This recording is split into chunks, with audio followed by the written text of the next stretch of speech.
Hey guys, Merps here, back at ya. Part 4 of the 5-part series where Merps teaches you how to get good at Hearthstone Arena.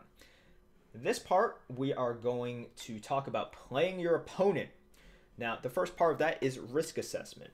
Hearthstone at its core, and many games at its core, it's all about risk assessment because you can't always play safe.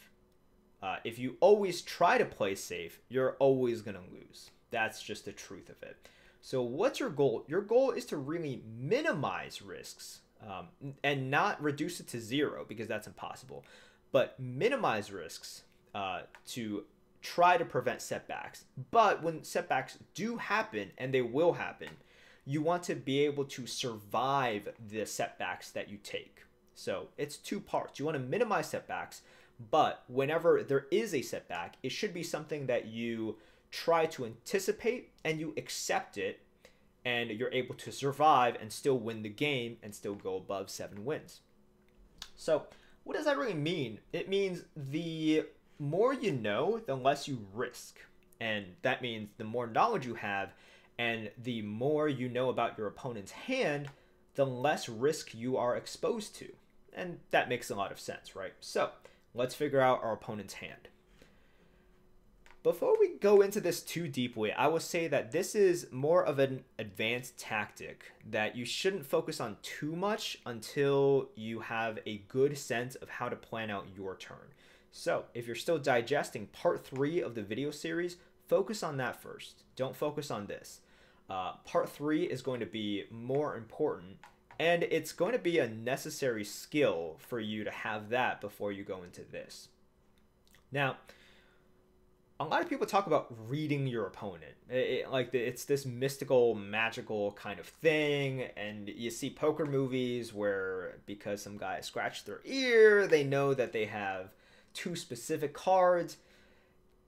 It's not that sexy. It's never like that. So what you want to do is, first of all, remember your turn planning. Remember that checklist. Remember those questions that we had in the past video. That's really important because that will set up the ability for you to read your opponent. Remember the question that we ask. After your opponent has played their cards, what couldn't they do that they probably wanted to do? That is the question that is going to act as a catalyst for most of your reads.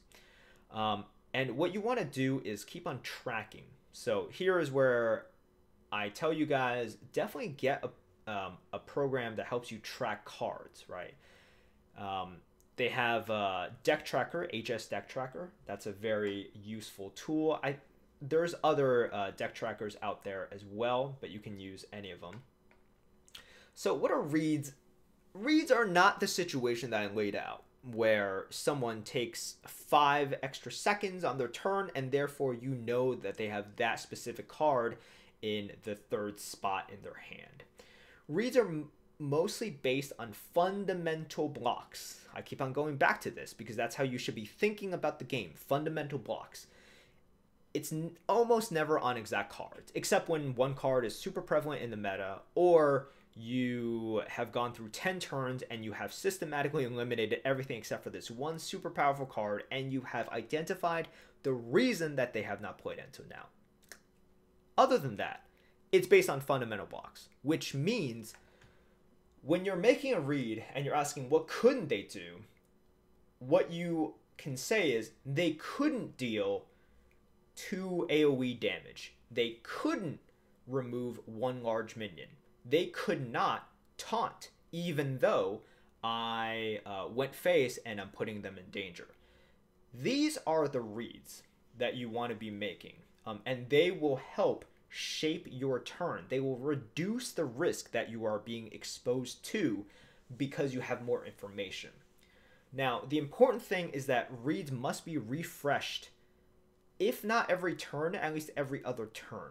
You can't really rely on your reads, not only because you have more information, so you're just relying on a subpar read, but your opponent keeps on drawing cards. So your read that your opponent doesn't have removal, well, if it's 2 turns later, they could have certainly drawn into it by that time. So this is something in which you need to be constantly assessing and constantly evaluating, which is why you need to be constantly thinking about those questions that I laid out in part 3. Now, how do you apply reads? You have some reads, you are very happy, you figured out your opponent, you're going to win the game. How do you incorporate it into the turn planning? Well, you just ask similar questions, right?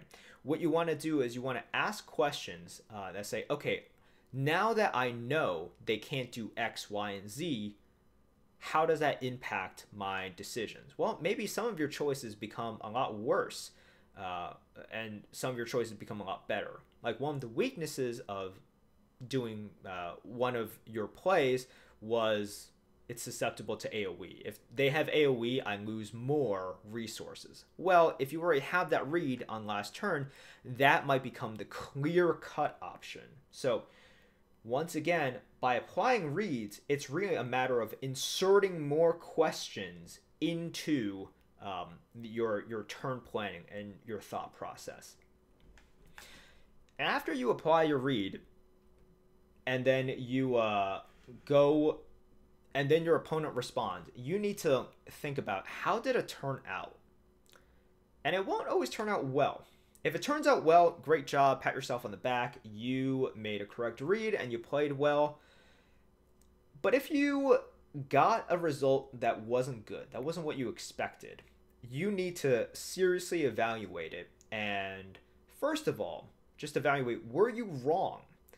Because if your read was they did not have a large removal, well, perhaps they didn't have a large removal, but they removed your minion in another way, a tangential, weird way, right, that you couldn't really expect. That's fine. You had the right read, but because of this weird card interaction, because of some strange combination of cards, that's how they were able to remove it. That's fine.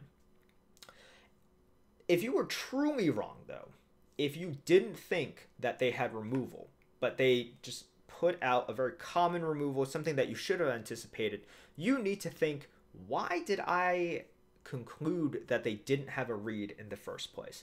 Because in order to make reads and depend on them, you need to have confidence in the reads. And what you need to do is to be able to separate the outliers from your confident, consistent reads.